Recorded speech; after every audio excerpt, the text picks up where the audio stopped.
Peut-on vraiment faire confiance à quelqu'un qui nous dit qu'on peut manger les yaourts Activia 2 mois après leur date de péremption? Je ne sais pas, mais Olivier Pouls est notre expert gastronomique. Tous les produits laitiers, en règle générale, il y a les dates de péremption sont un peu absurdes. Et je vous garantis que stocker dans le frigo, vous pouvez les manger au moins 2 mois après. En revanche, pas le veau. Le morceau de veau, pas 2 mois après. Il faut le manger rapidement, le veau.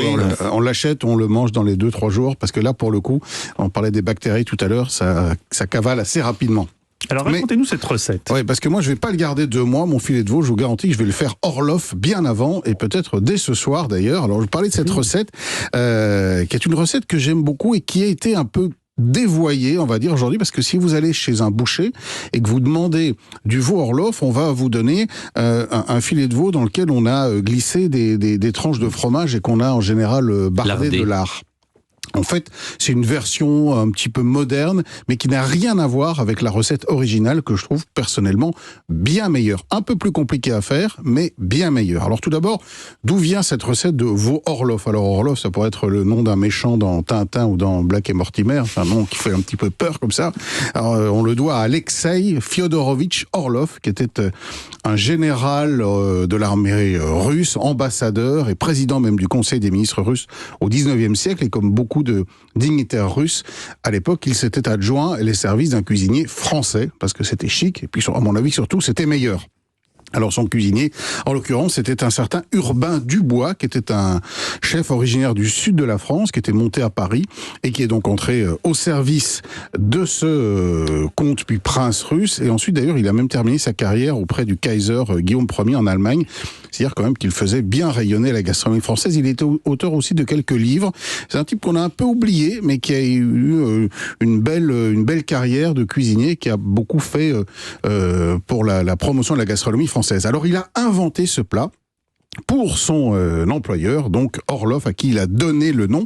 Alors qu'est-ce que c'est que ce veau Orloff? C'est un habile mélange de veau braisé, de mornay, de soubise et de duxelles. Ah, ça demande un petit peu d'explication. Duxelles de champignons? Oui, exactement. Alors, pour le faire, je vais vous expliquer tout ça. Donc, rôti de veau, ou une selle de veau, que vous allez braiser. Alors, braiser, c'est cuire à l'étouffée, c'est cuire dans une cocotte, avec un peu de liquide, un peu de fond de veau, un peu de vin blanc, dans le four, pendant, suivant la taille, sur 1 kg, 1,2 kg, il faut une petite 40aine de minutes de cuisson. Pendant ce temps, vous allez faire une béchamel, parce que la béchamel, elle va servir de base à la mornay et à la soubise. Alors, qu'est-ce que la mornay? Qu'est-ce que la soubise? Alors, la mornay, c'est une béchamel dans laquelle on a rajouté du fromage, en l'occurrence du comté qu'on aura râpé. Donc ça fait une sauce mornay. Je vous rappelle, la béchamel, c'est temps pour temps de beurre et de farine. On fait ce qu'on appelle un roux, et ensuite on mouille avec du lait. Un peu de sel, un peu de poivre. On rajoute donc le gruyère, et ça nous fait une mornay. Alors une soubise, c'est également une base de béchamel dans laquelle on a rajouté une purée d'oignons qu'on a fait compoter très doucement comme ça, dans un petit peu de beurre, avec une petite pointe de sucre, sel, poivre, et quand l'oignon est bien compoté, on rajoute la béchamel, on mixe le tout, et ça nous fait une sauce soubise. Et vous avez des gens pour vous aider à faire tout ça? Non, mais c'est pas très compliqué quand même pour une personne. Et alors à côté, vous allez faire aussi une petite duxelle de champignons. C'est les champignons de Paris, taillés très très finement, revenus dans du beurre. Et donc une fois que vous avez votre viande qui est cuite, vous faites des entailles dedans. Et alors à l'intérieur, vous allez mettre de la duxelle de champignons, vous allez mettre un petit peu de la soubise. Et quand vous aurez fait ça tous les 3-4 cm, vous allez napper le tout de la mornay, donc de la sauce au comté. Vous remettez au four et vous faites gratiner.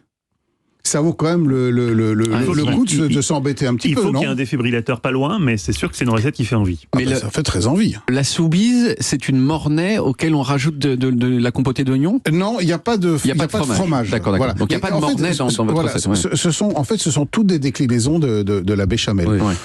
Pourquoi pas faire une seule et unique béchamel? Ce serait trop simple. Oui.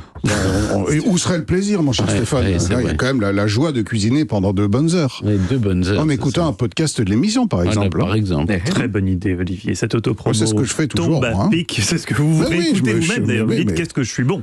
Merci, Olivier. On retrouve toutes vos recettes sur le site europe1.fr.